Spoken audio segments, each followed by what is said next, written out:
30 লাখ টাকা চাঁদা না পেয়ে বনানীর ইউনিক রেজেন্সি হোটেলে সাজানো মাদক বিরোধী অভিযানে নেতৃত্ব দানকারী মাদকদ্রব্য নিয়ন্ত্রণ অধিদপ্তরের 3 কর্মকর্তাকে অবশেষে বদলি করা হয়েছে।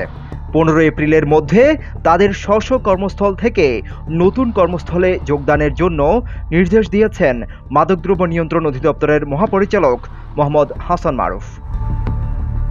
জারিকৃত অফিস আদেশে মাদকদ্রব্য নিয়ন্ত্রণ অধিদপ্তরের ঢাকা মেট্রো উত্তর কার্যালয়ের ভারপ্রাপ্ত সহকারী পরিচালককে কিশোরগঞ্জে, পরিদর্শক আতাউর রহমানকে খাগড়াছড়িতে এবং ধানমন্ডি সার্কেলের পরিচালক শাহজালাল খানকে চুয়াডাঙ্গা জেলায় বদলির নির্দেশ দেওয়া হয়েছে। ঘটনার অনুসন্ধানে জানা যায়, বনানীর ইউনিক রেজেন্সি হোটেল থেকে এককালীন 30 লাখ টাকা এবং প্রতি মাসে 5 লাখ টাকার চাঁদা নির্ধারণ করে দেয় মাদকদ্রব্য নিয়ন্ত্রণ অধিদপ্তরের গুলশান ও ধানমন্ডি সার্কেলের এই 3 কর্মকর্তা। মালিকপক্ষ চাঁদা দিতে অস্বীকৃতি জানালে গত বৃহস্পতিবার গভীর রাতে চিহ্নিত মাদক সীসা ও পতিতা ব্যবসায়ী সীসা জুয়েলকে নিয়ে ওই হোটেলে অভিযান চালান তারা। সিসিটিভি ফুটেজে দেখা যায়, হোটেলে প্রবেশের মুখেই তারা এক কর্মচারীকে লাথি দিয়ে মাটিতে ফেলে কিল ঘুষি মারতে থাকেন। এক পর্যায়ে তাদের নির্যাতন সইতে না পেরে হোটেলের ওই কর্মচারী জ্ঞান হারিয়ে ফেলেন। ইউনিক রেজেন্সির সিও শুভ, ইকবাল মাহমুদ বাপ্পি এবং সাইফুল ইসলামকে কোনো কারণ ছাড়াই আটক করে তেজগাঁও অফিসে নিয়ে যায়। অথচ আটককৃত ব্যক্তিদের বিরুদ্ধে মাদক কারবারের অভিযোগ আনা হলেও তারা একজনও কখনো সিগারেট পর্যন্ত খাননি।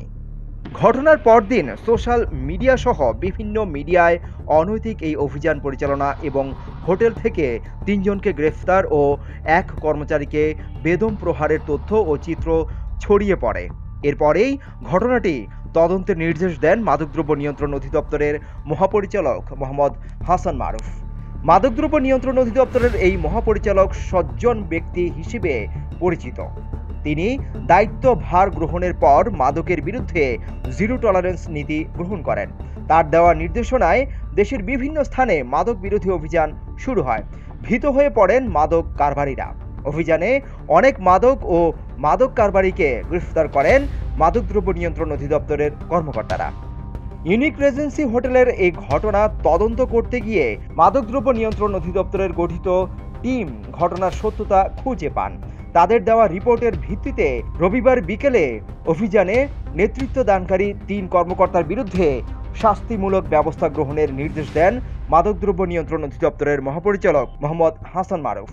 মাদকদ্রব্য নিয়ন্ত্রণ অধিদপ্তরের কর্মকর্তারা জানিয়েছেন, গুলশান বনানী জোনের মাদক ও পতিতা ব্যবসায়ী সীসা জুয়েলকে গ্রেফতারে অভিযান শুরু করেছেন তারা। জানা যায়, খুব শিগগিরই সীসা জুয়েলকে আইনের আওতায় নিয়ে আসা হবে। ডেস্ক রিপোর্ট, প্রতিদিনের বাংলাদেশ।